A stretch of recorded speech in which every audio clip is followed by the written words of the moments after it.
ready to chug some beers and make some bad gambling picks. Welcome to ChuggieBets. Moving into the late night on Saturday, 10:30 p.m., Coastal Carolina going cross-country into UCLA. We've got another three-teamer here. In the three of us have the same bet.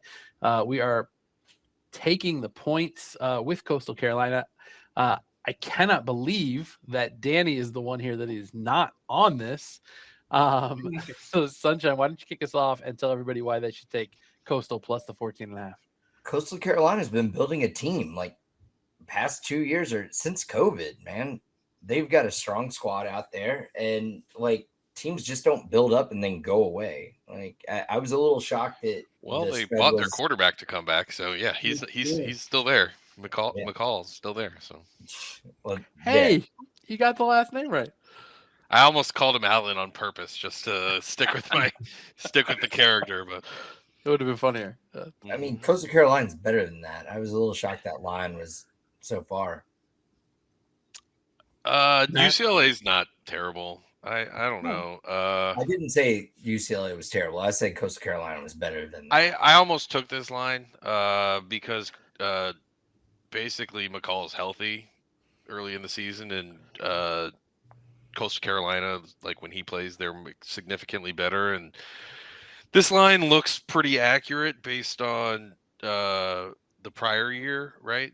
But the prior year has like 4 games without McCall playing with a quarterback that just couldn't really do anything. So I you know what? I'm just gonna do it. Yeah, I was just gonna ask, like, Danny, you're not locking it up, but like, what are the chances you have actual real money on this by the time 10:30 rolls around? So yeah, I'm already locked up. I'm already locked up. We're doing it. Love it.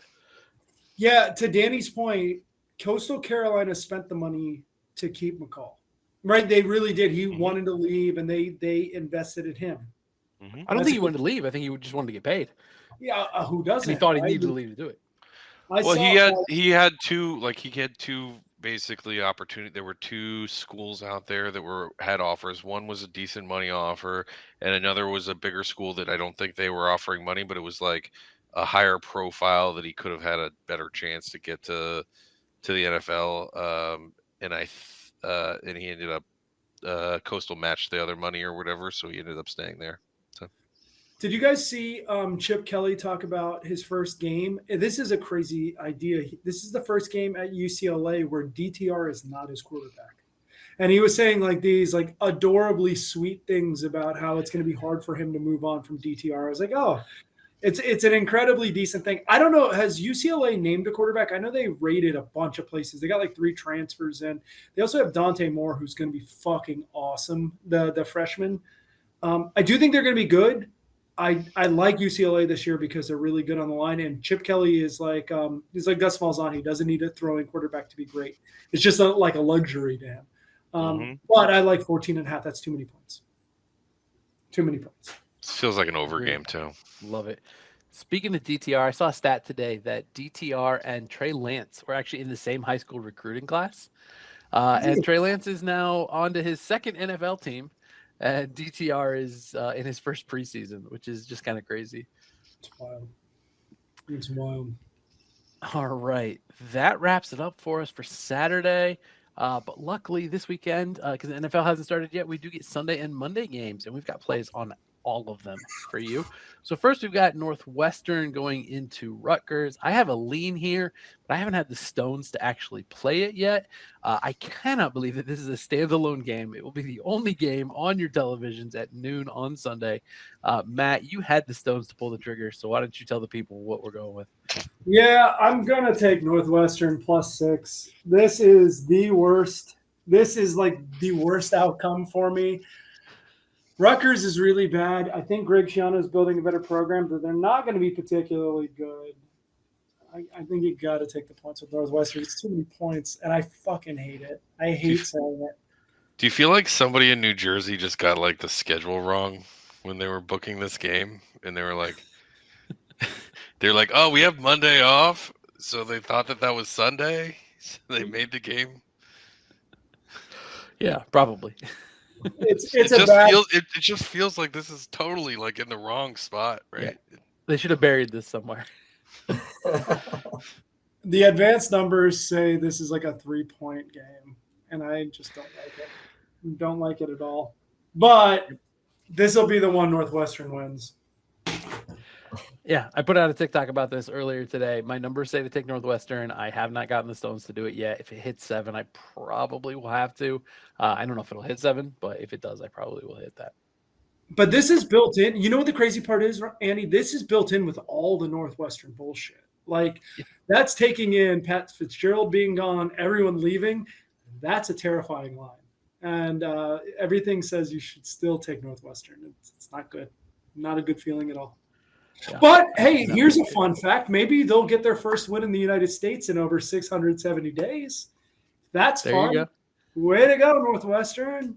I don't know what I'm doing with my hands here. So you should watch us on YouTube. No, I'm just very animated. I'm very New Jersey with my hands. Touchdown, Jesus. All right. Another standalone game on Sunday, 3:30 p.m. Oregon State traveling down the coast to San Jose State. Al and I are on the same play here. We're both taking San Jose State plus the points. You guys don't like Ogunleye? It has nothing to do with it. Okay. It's just too many points. That's all it is. I have no other insight except it's too many points. Okay. I mean, I looked at it. I also agree it's too many points, and then I was like, but what if Clemson's quarterback is good and when he gets to the West Coast? It's a good question. So I was like, I'm going to avoid this one because of that. Oregon State proved last year they don't need to throw the ball to be good, which is weird considering they beat Oregon. that comeback game? Was the comeback they did? Yeah, they ran the ball 25 of 26 times to come back and win a game. It's like 35 points they were down, and they didn't even throw the ball once, or they threw it once and it was an incomplete pass. Are any of you rooting for DJU? I'm kind of rooting for him out there. I kind of feel bad. Now that he's not at Clemson, I am. Yeah, like I want him to be okay. Yeah. I'd be fine with that. Turns out I really like former Clemson quarterbacks, except one of them. Yeah. Thank you for adding that. He's pretty problematic. Finishing out Sunday night. Taj Boyd's the one? Yeah. Actually, I like Taj Boyd, but everyone likes Taj Boyd. It's a joke. He's great. Sunday night. What's the guy in Jackson? I can't remember. Long, flowing, beautiful hair. Trevor Lawrence. Yeah, Trevor Lawrence. Why can't I remember his name right now? Too many beers. LSU going into Florida State. I have a lean here, but not an official play. Sonny's the alum with a play, so we'll let him kick it off. What do you got there, bud? I'm taking FSU plus the points, and I'm taking the money line. I really believe that we have a shot to play in this, and especially since the announcement of their big, defensive player, Mason Smith being like he's just suspended for this one game for God, I don't know what it was, like a benefit of some sort. Maybe it was a morning hamburger. That's what we said. Oh, a double cheeseburger. Maybe he spent too long in the little chamber where they do the dances, and Brian Kelly does like his little you remember that video? Yeah, I remember that. That's actually probably what it was. It's too much time in there. Too much time. Boudreaux's TikTok dome. Yeah. But I think that so I went to FSU Oklahoma. Now, granted, I do believe that LSU will travel since they're closer, travel better than Oklahoma. But Oklahoma showed up. There was a lot of fans in that game, but FSU also did. And I was very proud to be there in that moment. And I hope the same thing happens in Orlando this time around. So,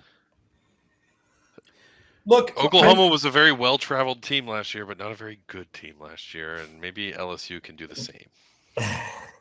Yeah. A little analysis here. I am super curious to see what LSU's secondary looks like. Florida State has Johnny Wilson, right? He made the freaks list. They also went and got Keon Coleman, who will probably be better than Johnny Wilson this year. So the offense and the skill position is going to be bananas. They also have the longest tenured offensive line, Florida State. So the offensive side is going to look really good. LSU has fucking monsters on defense, especially in the front 6 or 7. They probably have the 2 best linebackers, but they brought in a lot of people on the cornerback position. They brought in, I think his name is Deuce Chestnut from Syracuse, a highly good college football name. Perfect. a highly touted recruit. Johnny Wilson torched him at Syracuse last year. Torched him. So these recruits, I'm going to be curious to see what they can do against the passing offense. If they can slow down Jordan Travis in the passing offense, LSU wins this game. If not, Florida Can't State. Johnny Wilson basically touch the top of the backboard while he's just standing still? Yeah, he can. He's terrifying. He's like 6'6", but his reach is like 8'7". He's got like a ridiculous catch radius. Plus he's fast. He's kind of a freak.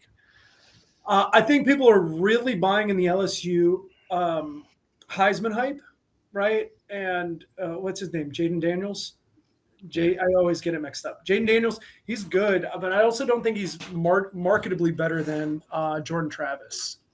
If I didn't root for the team, I'd probably take Florida State money line here, but I'm too snake bit from being a fan, so I'm just going to enjoy the game. There's no way I don't have cash on Florida State money line at some point. I'm just don't know when I'm going to bet it. I'll probably end up with minus money because they'll get an early lead, and then I'll end up jinxing you guys, and you'll lose. And this should be a fireworks show. Gabe Neighbors, the wide receiver for LSU, is awesome. I cannot remember the other wide receiver they have. He is awesome. It's going to be a lot of points. Yeah, LSU recruits offensive talent pretty well. They do. And Harold Perkins is the scariest son of a bitch on the field. That linebacker is terrifying for LSU. It'll be fun. It'll be a fun one. So it's actually going to be a fun. I wish this game was at noon, the Clemson Duke game, so we actually had something to watch. Yeah. But it's actually going to be fun to be able to flip back and forth. I wish I had two TVs. It's Monday, buddy. It's Monday. Oh, that one's on Monday. Okay. Yeah. But before we get to that, real quick, I'm leaning FSU. I'll definitely hit it if it gets to +3. Yeah. I'm thinking about putting in a money line round robin that I'll put out on TikTok a little later. Al is going the other way, laying the points with LSU. I think they're a little bit overhyped. I'm not saying they're not good, but I think the hype is just getting a little bit too far for me. So that's why I'm on at least a lean to it's FSU with the rest of you guys. And to be fair, Florida State may be a little bit overhyped too. They played really bad. They played poorly at the end of the season, right? They had to scramble to beat Florida. They had to scramble to beat Oklahoma, who had everyone sitting out of the game. So that's fair. I'd be curious to see what happens when the rubber meets the road a little bit here. But from what I know about both practices, both teams look really good. I know Florida State has had extremely few injuries in fall practice, which is a blessing. And the offense, I'm expecting 40 points a game kind of offense from Florida State from everything I've heard. So it'll be fun year. All right, rounding out the week, Monday night, 8 p.m., Monday Night Football, Clemson, Duke.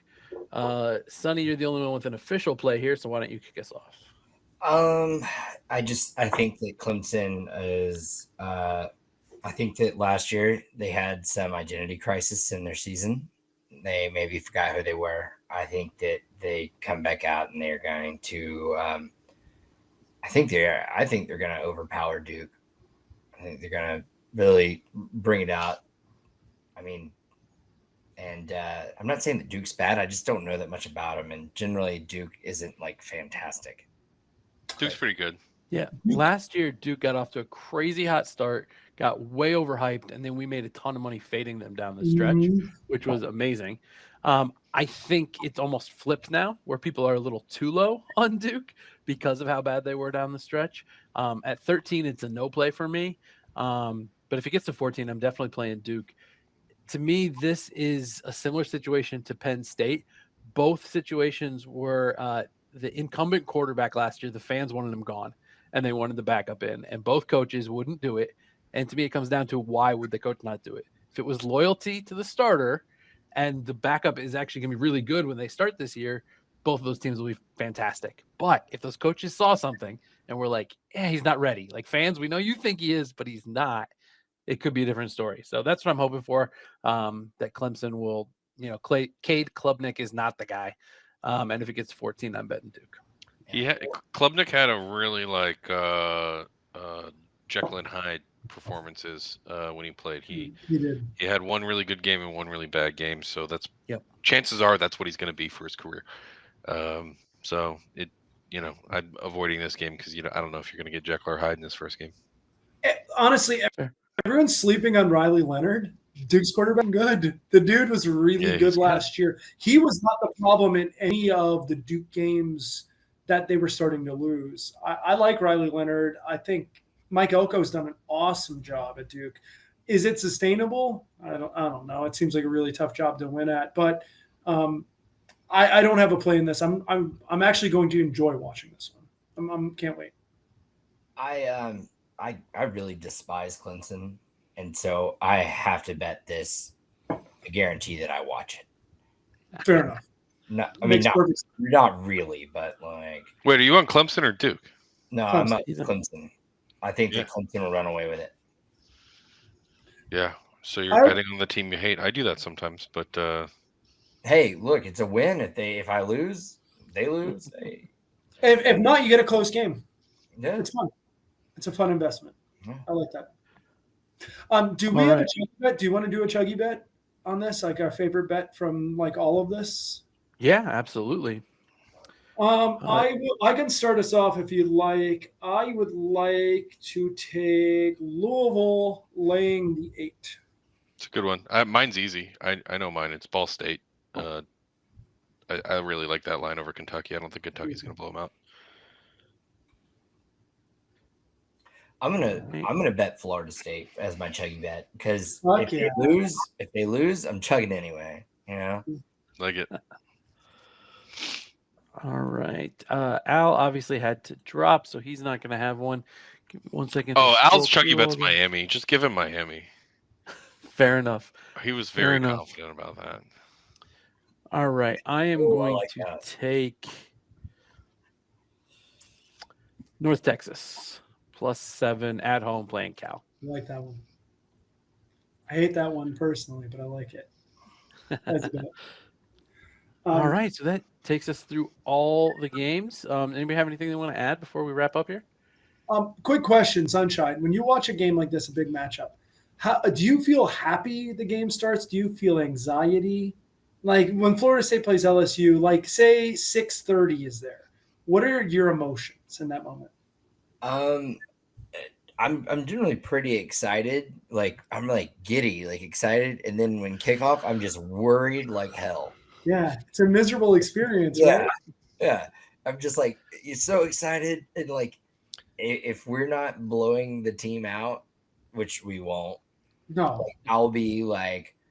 You're only feeling that way because you guys think you have a shot to make the playoff this year. That's why you feel like that. I don't. To be realistic, I don't think our team is good enough to make. I don't think. No, you think you have a shot to make the playoff, and if you think you have a shot to make the playoff, then this game matters. If not, then this is just a fun game to watch. No, but even last year, I didn't think we had any chance, and I was super nervous, right? Like because there's more to it because everyone had like shit on Florida State for a long time because we were coming off of a terrible situation with Willie and Jimbo before that. I just wanted to be relevant, or I wanted our team to matter, right? Yeah. And mattering is cool. This is a great situation. This is I feel more comfortable here, even though the rankings matter more than I did last year, because this is kind of like, all right, well, we lose to LSU as long as we don't lose by 40. Matto, you're missing kind of a point that like people love shitting on Florida State so much. It's just like with Miami. So like even when you're bad, you still matter because people love hating you. Yeah. Like that's not going to go away. But people weren't mentioning us anymore. That I do hate. We were we're still shitting on Nebraska right now. Nebraska hasn't been good in 15 years, 20 years. Remember Bo and Pelini? We're still shitting on them. Bo Pelini they fired Bill Polian with 7 wins or something. Yeah, it matters, and I just didn't know if I was the only one who like feels so much anxiety, where it's almost a miserable experience. And granted, if we win, it is a bullion. It is orgasmic the way. Dude, I do not have that miserable experience watching college football anymore. I used to when I was in college, but that was back when we were like competing for national championships and stuff. Now, like, I basically watch these games and I'm like, I can only feel good because we can either win or we're gonna do what we thought I was gonna do. Yeah. Well, I mean, like, I think if a Miami team gets put together where I think we have a shot at making the playoff, then I might have that like anxiety going into the game again. But now it's just like we're playing a football game. I'm watching a football game. Yeah. Well, like we can lose. There's nothing like the team can lose, you know? Yeah. So for me, like just like I said, I'll be with Matt. Like, I'll be excited, almost giddy. Kickoff will happen. I'll be like, yeah, but like after the first series, like I'm just nervous as all get out, right? But when we play Southern Miss, I'll be cool. I mean, even if it's like if it starts being like a super close game, I'll get like maybe a little like pissy, but I'm not gonna be like anxious, nervous. It's because this is a big game. It is. I mean, the ACC referees are clearly going to give the whatever when you guys play Clemson later this year, they're going to give it to Clemson, right? That's just going to happen because Jesus goes to the same church as the ACC referees in Dabo. So like it's just the way that the ACC works. But this is SEC versus ACC, and you guys have. Do you know who's reffing this? Is it ACC or SEC refs? I'm gonna guess it's gonna be the SEC because it's kind of their host. It's technically their host, even though it's in Florida. No. It's so if you're like a road team on a neutral site, you usually get to have the referees come with you. Yeah. Okay. Well, that's gonna hurt your chances because I don't know if you guys know this, but college football is mostly fixed. It is. It is. Andy, do you feel that way at all? I was talking to Sunshine, like, in big game situations, do you ever feel just like it's almost like a miserable experience watching the game? Yeah, I really try and temper my expectations with Illinois. So it's generally not as bad with Illinois, but I actually feel that way more with pro football. Really? Yeah, when the Dolphins start to, look like they could make the playoffs or something like that, it's more stressful than fun almost. I don't have that for the NFL at all. The NFL is just like, oh, I'm happy to be here. Granted, I want to win, right? But for something, I haven't felt like that with pro football since Ricky Williams suddenly retired. I remember where we were when we heard that news. Do you remember, Danny? We were together. Were we at the Buck? No, we were at a park. I don't think we were old enough to be at the Buck yet. Anyway, it doesn't matter. So, the Three Hill Park? No, the one by Schaefer's house. But Okay. as far as like tribalistic I remember. sports, college football and for some reason European soccer like play on my emotions very differently than the NFL. Like because it's such a community game, and the noise is so deafening when you lose or you fuck up, and maybe that's what it is, right? Like those things are like. The NFL is like the NFL. Everyone's so close. All these teams are like one quarterback away from being 4-12 to being 12-4. But if you're bad in college football and you can't recruit, you're like set back 5 years. It's not like you're not a draft away. And there's also the thing that like in the NFL, one win or one loss is not like a death sentence. No, right? In college football, one loss and you're pretty screwed. 2 losses and you're dead. Like yeah. I have so much more anxiety watching like the U.S. men's national team than I Oh do. hell yeah, that is an incredible. I hate it. I don't hate it. I enjoy it, but it's definitely more anxiety because, like in the CONCACAF tournaments, like those are things that we are not guaranteed to win, but we should, right? Like we have a team that's good enough to win all of those tournaments, but it's 100% not guaranteed because Canada and Mexico or even Costa Rica sometimes can take those from us. So You sure can. Yeah, people that don't like soccer, like I think that's the part that they're missing. When you really care, the buildup in a game that's important and is 0-0. I'm sure you guys all remember the 2010 World Cup. The Algeria game? Yes, like just the tension would build and build and build. And if your team scores in that situation, like the release, and yes, I use that word intentionally. No, it's a release, right? It's a release, man. Like it is beautiful. It's the buildup, and then when you're on defense, like when you get the tackle and you stop the buildup, that's also like a little mini release. It's like little mini release over and again. I mean, and if it's like like edging. I don't know. Matt's been watching Chelsea this year too, but like Conor Gallagher has gotten a couple of good ones where like you were kind of expecting them to go and score on us, but he came and like had like an incredible tackle to stop it, and it's been really like that's been a better part of our season. And then Sterling's last game, we just got to release over and over again based on the way he's playing right now. It's great. Well, we'll do EPL for you guys later this week. College football is going to take precedent, but we'll hit you before the international break. this weekend. We'll give you a good podcast. Something I do want to talk about before we separate tonight. Brett McMurphy's been doing this dumb series, and it makes me laugh about favorite musicians. And I feel like, college football coaches' favorite musical acts or artists, right? And I feel like there's a lot to break down here. So I don't know if we want to talk about this really quick, but let me start off with this. What's more surprising? Duke's head coach, and if anyone can Google this, look up Mike Elko. Mike Elko liking Jay-Z or Mike Norvell liking Bob Marley?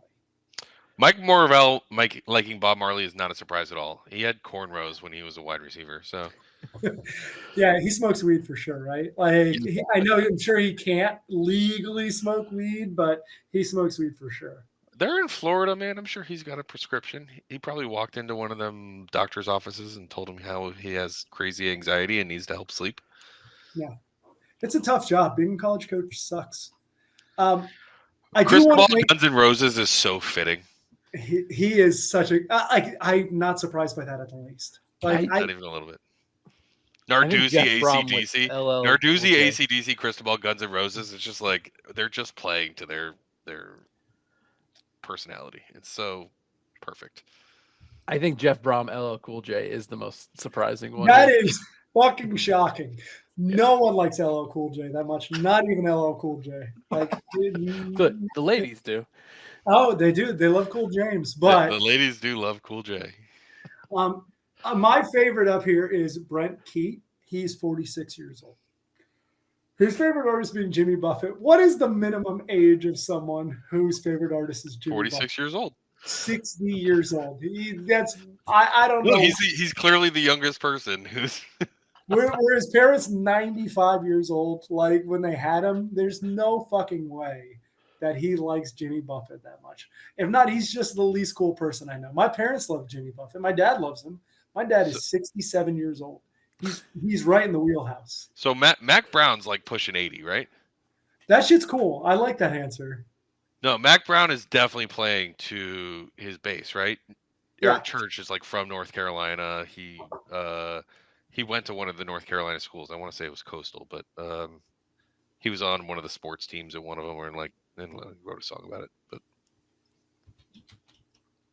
Sunshine, anything to take away from this? I thought Dabo Swinney would be like Jesus Christ Superstar soundtrack or something like very religious. Garth Brooks is a good answer. He didn't just say the church choir. The praise band. The angels that sang at the birth of our Lord. Gabriel and Michael when they announced with their trumpet. Oh God, I'm just having a great time Googling all these people and then looking at their faces and then the artists they picked. It's just like, oh man, that's so funny. Who's got the coolest answer? Who's got the coolest answer? Nino Babers with James Brown. I love it. Ooh, James that's good. That's good. I think Dave Clawson with the Talking Heads is a pretty cool answer. That is a fucking cool answer. Yeah, that's the one I think is the coolest. I like the Talking Heads answer too. Let me see if there's anyone else. Dabo with Garth Brooks. You know what? That's probably just the only secular artist he could think of. Oh yeah, he was. He's like, he here's was some like, devil I can't say music for jars you. of clay. They'll make fun of me if I say jars of clay. It's like he doesn't really use bad words in his songs. The Newsboys. He should have just said the Newsboys. The Newsboys. The Newsboys is a good answer. I think that might be too edgy for him. I'm trying to find the coach. One of the coaches said "Mercy Me." Oh, who was it? Al had the greatest text. He's like, I would never play for that coach. Mercy Me is an incredibly Christian band, and it doesn't matter. It's just praise band songs. I mean, if you're into that kind of stuff, Lane Kiffin put. That's what pumps you up on a Saturday afternoon before the big kickoff. That's not what they were asking. They said, "What's your favorite music?" I know. I like the Merle Haggard answered, but like you got to pick a different one of the old guys because Merle's he's a little. No, he's a cool old answer. If you had to have old country answer, I feel like that's a good one. I think Merle's a little on the overplayed. No, he would have fought for the South. I think is what Danny's trying to say. Some of Merle's songs are a little very clearly just on one team. Do you Like- see Nick Saban listening to the Rolling Stones? Sorry, I'm pivoting this quick. Yeah, I do. I totally see Saban rocking with the Stones. That makes sense. Hugh Freeze likes Eric Church. Brian Kelly likes Bruce Springsteen. That doesn't surprise me at all. Lane Kiffin. Taylor Swift. Lane Kiffin's a Swiftie. Are you guys surprised? Yes, no? He's got kids about that age. That actually makes sense. You know who else is a Swiftie? Belichick. Bill Belichick. I saw that. Bullshit. He has not had joy in his life in 40 years. He's not going to the Era store. Get the hell out of here. I bet you he's backstage. You think Bill Belichick, does he have like those bracelets that all the girls are trading at the Taylor Swift concert? They make bracelets and they trade with each other. If he has one of those, I'll root for the Patriots from now So on. Bill Belichick supposedly is like sneaky fun and cool, and that seems like the kind of thing that like he would be sneaky fun and go to. Yeah, he was talking about it, and the words he was saying made it sound like he loved it and is a Swiftie and had so much fun. But his the tone, face, his tone was like he fucking hated it. So I'm not sure. I don't really know what happened there. I really like Taylor Swift. Yeah, I love Taylor Swift. We Yeah. went to the concert and it was fine, but then we were on to the next concert after. So We didn't want to think about the concert anymore once the next song. You got to think about the next song. on to the next concert. Yeah, he's very businesslike, even at a Taylor Swift concert. Couple interesting Ooh, ones. Mumford and Sons for Heifel. That's pretty Yeah, cool. Heupel's a cool younger guy. Billy Napier, Coldplay. How do we feel about that? That seems to line up. You ever seen the movie 40-Year-Old Virgin? That's exactly what I was thinking of. He likes the macrame. Yeah. Yeah, this is all the shit I got tonight. I don't know if you guys have Aerosmith. I mean, Sam Pittman with Aerosmith. I think he's just trying. I feel like that's a coach who's trying to line up with Cristobal and Narduzzi, but like isn't doing it right. Sam Pittman kicks ass. Have you seen this dude? He is like rough. I want to he? see him with Aerosmith. Yeah. I feel like He's- Zach Arnett did it right, but Sam Pittman, like, I mean, I love Aerosmith. I've gone to see him. I just feel like is Sam Pittman. I don't know. Is he the one that's like? You want to see it? Sam Pittman? Yeah. A couple looks of like- Yeah. Sam Pittman looks like he likes to ramble on a little bit. He's got a little red face. I feel like he would fit it on this podcast. Maybe Aerosmith is just the band that he could think of. He's a svelte dude. He stays fit. Yeah. He stays fit.